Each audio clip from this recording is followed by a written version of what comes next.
மிக அற்புதமான டைட்டில். சுவாசம் இல்லைன்னா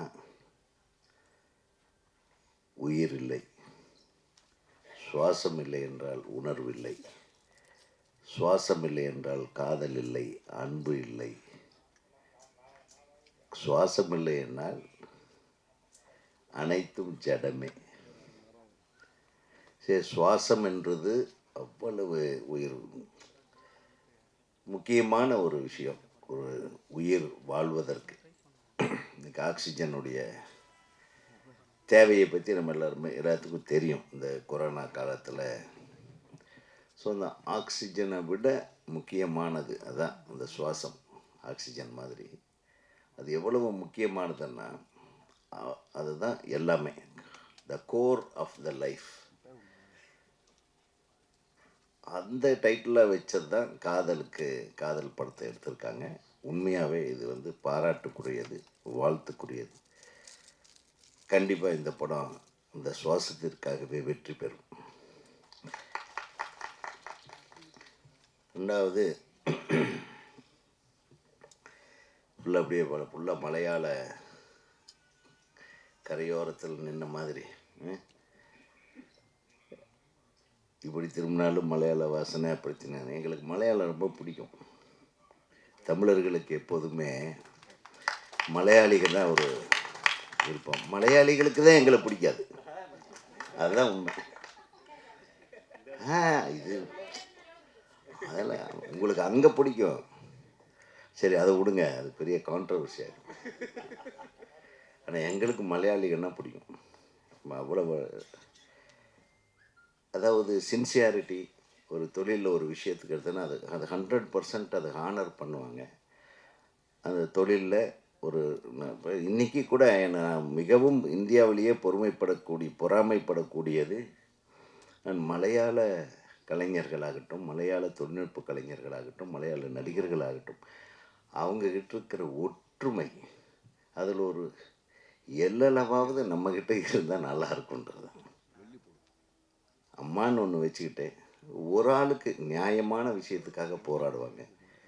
ஒரு நியாயம் கிடைக்கலனாலும் போராடுவாங்க. ஒரு சாதாரண நடிகர் நடிகைக்கு பிரச்சனை வந்தாலும் உறுதுணையாக நிற்பாங்க. அது மம்முட்டியாக இருந்தாலும் சரி, மோகன்லால், சிலர். ஸோ ஹேட்ஸ் ஆஃப் டு அவங்க ஒற்றுமைக்கு ஒரு வாழ்த்துக்களை தெரியும்.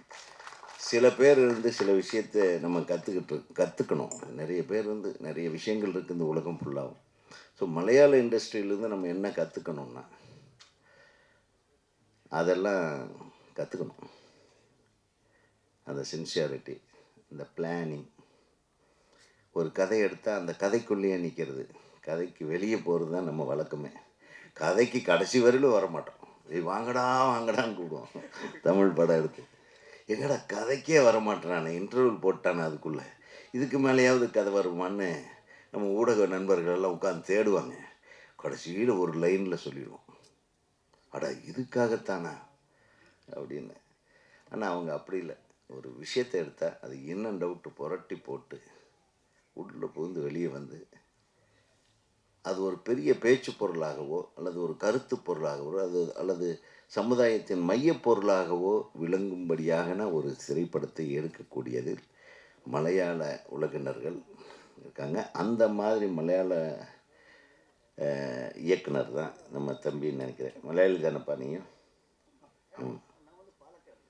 அட பரவாயில்ல விடு. பாலக்காடு, ஞானும் பாலக்காடு பக்கத்தில் கோயம்புத்தூரானும். நான் வயநாட்டில் நான் ஹெர்பேரியம் கலெக்ஷன் போனேன். அதில் எனக்கு கொஞ்சம் மலையாளம் ஞான் கொஞ்சம் பறையும். அதுக்கு மேலே பாருங்க, அப்புறம் அம்மா தமிழில் பேசுன மாதிரி ஆகிடும். ஸோ அப்படியே கோயம்புத்தூர்காரங்களுக்கு மலையாளிஸ் ரொம்ப ஏன் பிடிக்கும்னு நான் இப்போ புரிஞ்சிருப்பீங்கன்னு நினைக்கிறேன். நிறைய மலையாளத்து பொண்ணுங்க அங்கே படிப்பாங்க, நல்லா அழகாக இருப்பாங்க. நம்ம ஃபீல் பண்ணது சொல்லவே முடியாது, நம்ம கரெக்டாகவே வராது. அவ்வளவு அழகான. அதே மாதிரி ஹீரோக்கள் கூட, ரகுவரன் கூட ஒரு மலையாளம் மிக்ஸ் தான் அவன். ரகுவரன் நான் கல்லூரியில் எனக்கு ஜூனியராக படித்தார். கவர்மெண்ட் ஆர்ட்ஸ் காலேஜ் கோயம்புத்தூரில். நான் செகண்ட் இயர் படிக்கும்போது அவர் கடைசி பியூசி. அவர் தான் பியூசியில் வந்து கடைசி பொம்பளை வேஷம் போடுறதுக்கு அவர் தான் கூப்பிடுவோம். முழுன்னு இருக்கும் ஃபேஸு. நான் ஹீரோவை நடிப்பேன். இந்த விச்சுன்னு இருக்கார் இல்லையா, அவன் வில்லனை நடிப்பான். நாங்கள் காலேஜில் ட்ராமா போடும்போது அது அழகான ஒரு பெண்ணு வேணும்னு இவனை பிடிச்சிப்போம். யார்? ரகுவரன்.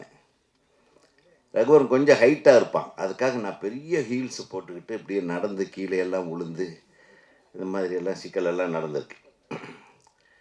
அவன் கரெக்டாக ரிஹர்சல் ஃபுல்லாக வந்துடுவான். ட்ராமா இருக்கிற அன்னைக்கு காணாமல் போயிடுவான். எனக்கு இன்னும் ரகுவரனே, நான் தான் வந்து ரகுவரன் அவர்களை, நானும் எனது நண்பர் நித்யானந்தம் திரைப்படக் கல்லூரியில் படிக்கும்போது இவனை எப்படியாவது இங்கே கொண்டாந்து சேர்த்தணுன்னு எங்கள் 2 பேருடைய தொல்லைத்தாங்காமல் தான் அவன் வந்து திரைப்படக் கல்லூரியில் நடிப்பு பயிற்சிக்காக வந்து சேர்ந்தார். என்னுடைய அனைத்து திரைப்படங்களிலும் ரகுவரன் தான் நடித்தான். என்னுடைய அனைத்து குறும்படங்களிலும் ரகுவரன். எனது குறும்படங்களை பார்த்து தான் 7வது மனிதனுக்கு அவருக்கு வாய்ப்பு கிடைத்தது. இது ஒரு கதை. அது எதுக்கு சொல்ல வரேன்னா, அவ்வளோ அழகாக இருப்பான். அது மட்டும் கொஞ்சம் அவங்ககிட்ட அந்த டைமுக்கு வர மாட்டான். என்னுடைய முதல் நாள் ஷூட்டிங் டைரக்டராக ஒரு குறும்படத்துக்கு, அவருக்கு முதல் நாள் ஷூட்டிங் நடிகராக, அவரும் இந்த தலைவாசல் விஜயும். எனக்கும் முதல் நாள் ஷூட்டிங். நான் 7:30 மணிக்கே போயிட்டேன். தலைவாசல் விஜய் 8:30 மணிக்கு வந்தான். நம்ம ஆள் 12 மணிக்கு தான் வந்தான். ஆனால் நண்பர்கள் வேறு. நாங்கள் வாடா போடா ஃப்ரெண்ட்ஸுங்க. பட் எக்ஸ்ட்ராடினரி பர்ஃபார்மன்ஸ் பண்ணுவான். Very very. ஸோ அவர் ஞாபகப்படுத்துறதில் இப்போ இந்த சபையில் நான் சந்தோஷப்படுத்துகிறேன். ஏன்னா Raghuvaran the most lovable friend of mind. அந்த மாதிரி இந்த திரைப்படத்தில் நான் பார்க்கல. இப்போ இனிமேல் உட்காந்து பார்த்துட்டு தான் போவேன்னு நினைக்கிறேன். அம்மா சொன்னாங்க,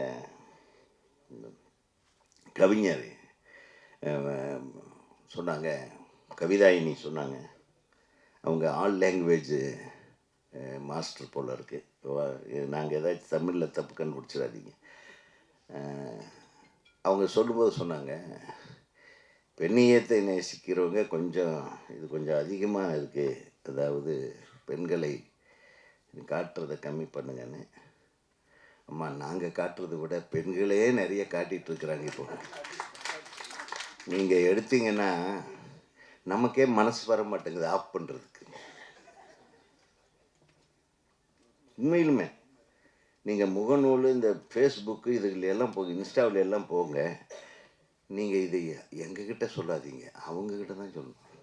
பெண்களே, உங்களை எதுக்கு இப்படி அவுத்து போட்டு காட்டுறீங்கன்னு நீங்கள் பெண்களுக்கு தான் சொல்லணுமே தவிர, பாவம் இது ஏதோ வந்து ஒரு படத்தை எடுத்து போட்டு அதில் என்ன மேக்சிமம் அட்ராக்ஷன் வச்சா ஒரு லவ் வரும், இல்லை லவர்களை மனசால் ஏற்றுக்குவாங்க, எப்படி இது வியாபாரப்படுத்துறதுன்னு ஏதோ கொஞ்சம் அப்படியே கொஞ்சம் கீழே விழுகிற மாதிரி, அப்படியே கொஞ்சம் தெரிகிற மாதிரி தான் எடுப்பாங்களே தவிர, நான் முழுசுமே தெரிகிற மாதிரி வேணும்னே தானே தனியாக எடுத்தெல்லாம் போட்டுட்ருக்குறாங்களே ஆண்டவா.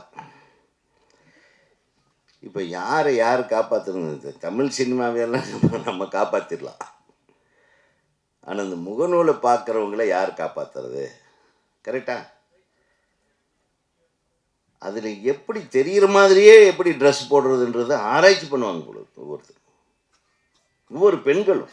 நான் சொல்கிறது பெண்கள் அப்படி நடிக்கலான்னா எது ஆம்பளை எதுக்கு எடுக்கிறான்? அதனால் மிகச்சிறந்த படங்களை எடுக்கக்கூடியவர்கள் கேரள மண்ணை சார்ந்தவர்கள். அதே மாதிரி முதல்ல கேரளாவிலிருந்து தான் பிட்டு வாங்கிட்டு வந்து இங்கே ஓட்டுவாங்க. அந்த படம் எடுக்கிறதுலையும் வல்லவர்கள் அவங்க தான். அவங்க ஆரம்பித்து விட்டதான். கரெக்டாக பாருங்க. சில டைமில் ராஜனுக்கு தெரியும், எப்பா எத்தனாவது ரீலில் பிட்டு வருது அப்படின்னு கேட்பாங்க. இதெல்லாம் நான் ஓப்பனாக ஏதாவது எத்தனாவது ரீலில் வருது, அந்த ரீல் வரையிலும் தான் படம் பார்ப்பானுங்க. அப்புறம் வேலைக்கு அதில் வரலன்னு வைங்க, என்ன ஏன் வரல, இப்படியே முழு படமும் சில பேர் வராமையே ஏமாத்திடுவாங்க. ஸோ அந்த மாதிரி அந்த விஷயத்துலேயும் அந்த ரொம்ப ஃபேமஸ்ஸு. நல்ல படங்கள் எடுப்பதிலும் ஃபேமஸ்ஸு, நல்ல நடிகர்களை உருவாக்குவதிலும் ஃபேமஸ்ஸு. நான் கூட கொஞ்ச நாளைக்கு முன்னாடி ஒரு பாட்டு எழுதினேன். மல்லிகாபுரம். அது தமிழ் வெர்ஷனுக்கு நான் பாட்டு எழுதுனேன். புன்னகை பூவே பொன்னிற தேரே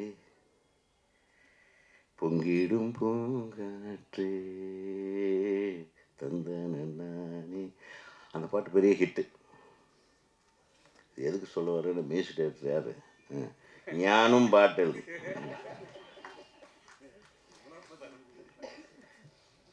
ஸோ புதுசாக ஃபஸ்ட் டைம் தமிழுக்கு வந்திருக்கீங்க. Very good. தமிழே தெரியாமல் தமிழுக்கு இசையமைக்கிறது எவ்வளோ பெரிய விஷயம். அவசியமே இல்லை.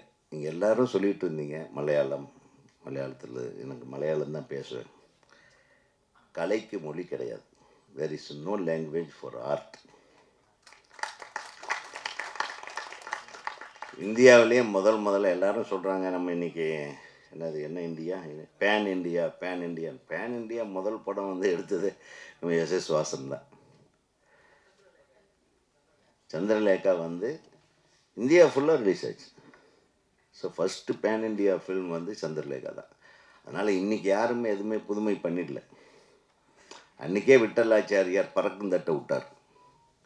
இன்றைக்கி அதுதான் யூஎஃப்ஓன்னு சொல்கிறான். புரியுதா உங்களுக்கு?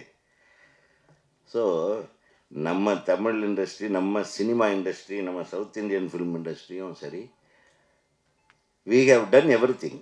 அது வந்து இன்றைக்கி டெக்னாலஜிலே ரெனோவேட் பண்ணி கொஞ்சம் புதுசாக டெக்னாலஜி வந்ததுனால அந்த மாதிரி கிராஃபிக்ஸு அது இதெல்லாம் யூஸ் பண்ணுறாங்களே தவிர, இப்போ ஏஐ போட்டால் நம்ம ஒரு வரி கதை சொன்னால் ஏஐயில் ஒரு ஃபுல் கதையை சொல்லிடுறான். ஆர்டிஃபிஷியல் இன்டெலிஜென்ஸு சாட் ஜிபிடி போனீங்கன்னா நம்ம கதையே வேறு மாதிரி கதையாக வரும். நீங்கள் அதையே நாளைக்கு சொன்னீங்கன்னா அது வேறு கதையாக வரும். ஸோ இந்த மனித மூளைக்கெல்லாம் வேலையே இல்லாமல் போகுது. இப்போ பாதி பேர் மியூசிக்கு, நம்ம ஒரு மியூசிக்கு ஒரு நோட் போட்டு விட்டோமா அதுக்கு ஒரு சாங்கே வந்துடும். அதனால் கிரியேட்டர்கள்லாம் என்ன ஒன்று சிறந்த முறையில் நல்ல, அதாவது இப்போ நீங்கள் இளையராஜா என்கிற மிகப்பெரிய ஆளுமை இசையில் வந்து அவர் பண்ண சாதனையை இந்திய சினிமா வரலாற்றில் வேறு எவனும் பண்ண முடியாது. இளையராஜா பண்ண சாதனை. ஏன்னா எந்த உணர்வுக்கும் அவர் ஒரு ராகத்தை மாற்றி அந்த உணர்வோட இந்த பாட்டு இந்த இதுன்னு தான் வரும் அப்படின்றது எல்லாத்தையும் இலக்கணத்தையெல்லாம் மீறி எல்லா ராகங்களும் எல்லா உணர்வுகளுக்கும் பங்கு போட்டு ஒவ்வொரு சுச்சுவேஷனுக்கும் பாட்டு கொடுத்த ஒரு இளையராஜா. ஸோ ஒரு இளையராஜா பாட்டை மட்டுமே கேளுங்க, நீங்கள் பெரிய மியூசிக் டைரக்டர் ஆகிடலாம். வேறு எதுவுமே இல்லை. முடிஞ்ச அவரை காப்பி கூட அடிங்க, தப்பு இல்லை. நல்ல இசையை காப்பி அடிக்கலாம். அதுக்காக அது பண்ணுறேன் இது பண்ணுறேன்னு பிடிச்சி மனுஷனுங்களே டார்ச்சர் பண்ணிடாதீங்க. புதுசாக பண்ணுறேன். ஆக இந்த திரைப்படத்து தயாரிப்பாளர் என்னுடைய அன்பு சகோதரர், எங்கே அவர் எஸ்கேஆர் இங்கே வரலையா? சரி, அர்ஜுன் குமார் எல்லாத்துக்கும் என்னுடைய மனமார்ந்த வாழ்த்துக்கள். பிஜே, உங்களுடைய மியூசிக் வந்து ஃபுல்லாக நான் கேட்கல, பட் இருந்தாலும் we welcome you. This is an industry for you. And இங்கே தமிழ், தெலுங்கு, மலையாளம் இதெல்லாம் கிடையாது. நீ சூப்பர் மியூசிக் கொடுத்தேன்னா எல்லோரும் நாளைக்கு உங்கள் வீட்டுக்கு வந்துடுவாங்க. அப்புறம் நாங்கள்லாம் மலையாளத்தில் உங்கள்கிட்ட பேசுவோம். அந்த கொடுமையெல்லாம் நீ தாங்கிக்க வேண்டியது. அப்புறம் நம்ம டைரக்டரு, நல்ல இயக்குனர் கம் ஒளிப்பதிவாளர், all the best, all the very best. ஏன்னா இதான் ஃபஸ்ட் படமா? இது தேர்ட் ஃபில்ம். டைரக்ஷன் ஃபஸ்ட்டு தமிழில். இது தமிழ் மலையாளம் பரவாயில்லப்பா. இது தமிழ் மலையாளமா? சரி, இது கூட ஒரு சவுத் இண்டியன் மூவி தான். Pan south India. ஸோ வாழ்த்துக்கள். அது அப்படியே கன்னடத்துலேயும் டப் பண்ண வேண்டியதான், கன்னடம் தெலுங்கில். இப்போ நல்ல படமாக வந்ததுன்னா அது பண்ணிட வேண்டியதான், அவ்வளோதான். Wish you all the best. அப்புறம் நடிகர் ஒரு பேர் என்ன, ஆதர்ஸு வராமல் போன அந்த அழகான ஹீரோயின். ஆமாம், அந்த பொண்ணை எப்படியாவது பார்த்துடலான்னு ட்ரை பண்ணேன். நாங்கள்லாம் எப்பவுமே ஹீரோயின் வந்தால் தான் நம்ம நேரம் இருப்போம் மேடையில். ஏன்னா ஹீரோயின்களே வராமல் நம்மளை மேடையில் ரொம்ப நேரம் உட்காந்து வைக்கக்கூடாதுன்ட்டு தான் நான் உடனே பேசிட்டு கிளம்புறேன்ட்டு. ஆக இந்த ஹீரோ ஆகட்டும் ஹீரோயின் ஆகட்டும், அம்மா அவங்க பேர் எனக்கு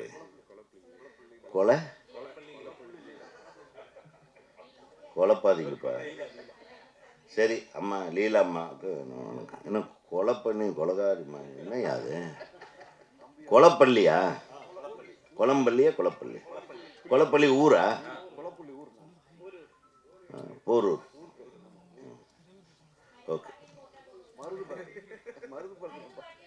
மருதுபாட்டி, அது ஒரு பிக்சர் நேம். ஓகே. உங்களுக்கு உங்களுடைய நீங்கள் உங்களை பார்த்த உடனே தெரியும் நீங்கள் எவ்வளோ நல்லா நடிப்பீங்கன்னு. மனோரமா மாதிரி, அடுத்த ஒரு மனோரமா மாதிரி நீங்கள் தமிழுக்கு வந்துடுங்க. தமிழில் தான் நிறைய என்கரேஜ் பண்ணுவாங்க. இப்போ பாருங்கள், எங்கள் மாதிரி ஒரு டைரக்டர் கூட மலையாளத்தில் டைரக்ட் பண்ண விட மாட்டாங்க.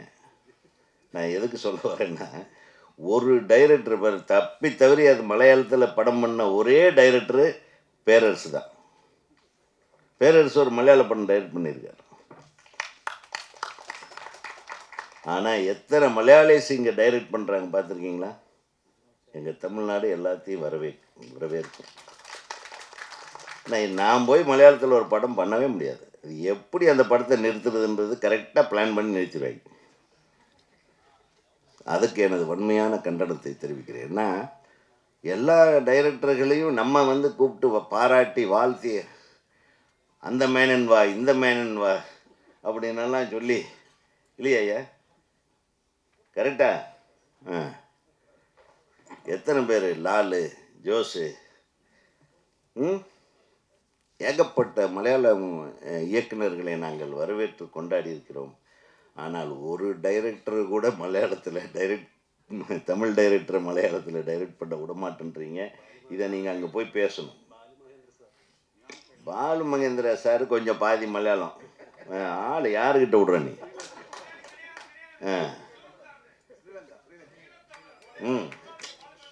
ஈழத்தமிழர். டேய் சரிடா செந்தில், சும்மா அப்படி போட்டு வாங்குறதுடா. அவன் பாரு என் அசிஸ்டன்ட் தான். அவன் டைரக்டர் எப்போ தப்பு பண்ணாலும் உடனே குரல் கொடுப்பான். ஃபாசில் இல்லை, அதான் சொல்கிறேன். நீங்கள் எத்தனை இயக்குநர்கள் இங்கே வந்திருப்பாங்க மலையாளத்துலேருந்து, அவங்கள நம்ம கொண்டாடி இருக்கோம். ஆனால் ஒரு தமிழ் இயக்குனராவது இங்கேயாவது இங்கேருந்து இப்போதைக்கு நம்ம போக முடியுதா பாருங்கள். சும்மா எண்ணிக்கையில் பாரு, அவர் ஒரு படம் பண்ணிவிட்டு ரொம்ப கஷ்டப்பட்டு வெளியே வந்தார், இன்னும் வரல. எதுக்கு சொல்ல வரேன்னா, எல்லாத்துக்கிட்டையும் அந்த சகோதரத்துவம் இருக்கணுன்றேன். நம்மக்கிட்ட மட்டும் இருக்குது. நம்ம வந்தோரை வாழ வைக்கும் தமிழ்நாடுன்ற தமிழகம் மாதிரி அனைவரையும் நம்ம அரவணைச்சிக்கிறோம். தெலுங்கு படம் டைரக்டர் ஒருத்தர் பண்ணாருன்னா டக்குன்னு உடனே அவரை கூப்பிட்டு நம்ம பெரிய ஹீரோக்கள் ஒரு தமிழ் படம் கொடுத்துருவாங்க. நம்ம அதுக்கு உட்காந்து கை தட்டுவோம். மலையாள படத்தை டைரக்டர் பண்ணுறாருன்னா அவருக்கு தனி முத்திரையை கொடுப்பாங்க. அவருக்கு மத்திய ஸ்பெஷலாக கம்போஸ் பண்ணுவார் சில மியூசிக் டைரக்டருக்கு. எங்கள் ராஜா சாரியும் சேர்த்துன்னு சொல்கிறேன். அப்போது அதே மாதிரி நம்ம ஆளுக்கு அங்கே போய் பண்ணும்போது நம்மளுக்கு ஆதரவு கொடுக்கணுமா இல்லையா? உள்ளேயே விட மாட்டாங்க சார். அதை மட்டும் நீங்கள் எல்லோரும், பாட்டிம்மா நீ தான் சாச்சி, நீ அங்கே பேசணும், அம்மாவில் பேசணும். நீங்கள் ஏயா ஒரு தமிழ் நல்ல டைரக்டர்களை இங்கே கூப்பிட்டு வந்து ஏன் படம் பண்ண மாட்டேன்றீங்க? எங்களை திட்டுறாங்க மேடையில். என் பேரை சொல்லு, டைரக்டர் அசோசியேஷன் செக்ரட்டரி சொல்கிறாரு. பண்ணுமா இல்லையா? அவ்வளோ. நீங்கள் தான் எங்கள் சார்பாக அங்கே நின்று சண்டை போடணும். Okay done. ஆக இப்படியோ வேலை, இப்படியோ கண்டென்ட் கிடச்சிச்சு. இங்கே வாம்மா, நான் உங்களுக்கு எங்கேயோ கொண்டு போய் விட்டுருவேன். அதெல்லாம் ஒன்றும் பிரச்சனை. எங்கே என்ன நல்ல நல்ல பிரமாதமான இடத்துக்கு, அதெல்லாம் ஒன்றும் இல்லை. ஒரு படம் பார்த்தாதா சின்ன கவுண்டர் மாதிரி ஒரு மனோரமா கெட்டப் மாதிரி ஒன்று கொடுத்தா உலகம் ஃபுல்லாக பேசப்படுவீங்க நீங்கள். அது நான் தான் மனோரமா ஆட்சிக்கு அந்த பல்லு வச்சு ஒரு கெட்டப் கொடுத்தேன். அது பெருசாக ஒர்க் அவுட் ஆகலையா? அந்த மாதிரி அம்மாவை கூப்பிட்டு பேரரசு ரெடியாக இருக்கார். இப்போ இவர் படத்தில் இருக்குது, அடுத்து படத்துலேயே ஒரு பல்லில் வச்சுட்டு வேறு மாதிரி கெட்டப் பண்ணி விட்ருங்க, முடிஞ்சு போச்சு. ஆக இந்த திரைப்படத்தில் நடித்த அனைவருக்கும் எனது மனமார்ந்த வாழ்த்துக்கள். தொழில்நுட்ப கலைஞர்கள், பாடல் எழுதினவர் இந்த தம்பி ஐயா வந்தார், வாழ்த்துக்கள் பிரதர். நான் பாடல் கேட்கல, நான் கேட்டுறேன். அப்புறம் இயக்குனரோட மனைவி இங்கே வந்து ஒரு நம்ம பேசுகிறதுக்கு முன்னாடி எல்லாம் அழகாக கோர்த்து வழங்கிட்டு இருந்தாங்க. இயக்குனரா? அதான் சொன்னேன், இயக்குனர்னு மனைவின்னு சொன்னது தப்பாக போச்சு. நீ ஷாக்காக நிற்கிறேன், எனக்கே பயமாக போச்சு. பொய் சொல்லிட்டோம்மான். இயக்குனரோட மனைவி அழகாக வர்ணனை பண்ணாங்கன்னு ஒன்னே நீ ஷாக் ஆகிட்டியே. இப்போ நான் கேட்டது தப்பா இல்லை நீ சொன்னது தப்பான்ட்டு? கரெக்டா? அவர் பேர் என்ன? என்ன படம் பண்ணார்? ஓகே, வாழ்த்துக்கள். உன்னை பார்த்து அந்த டைட்டில் வச்சுருப்பார் போட்டு, பொம்மை நாயகின்னு. ஆக நல்ல அழகாக பண்ணீங்க. நம்ம பிஆர்ஓ ஆனந்த் அவர்களுக்கும் இந்த படத்தை வாங்கி வெளியிடவிருக்கும் யார் டிஸ்ட்ரிபியூட்டர்களுக்கும் தியேட்டர் உரிமையாளர்களுக்கும் இந்த மக்களிடம் கொண்டு போய் அழகாக சேர்க்கவிருக்கின்ற எங்களுடைய பத்திரிகை நண்பர்கள், தொலைக்காட்சி நண்பர்கள், ஊடக நண்பர்கள் அனைவருக்கும் எனது மனமார்ந்த வாழ்த்துக்களை சொல்லி இந்த படத்தின் வெற்றி விழாவிலே சந்திப்போம் என்று கூறி நன்றி கூறி விடைபெறுகிறேன். நன்றி, வணக்கம்.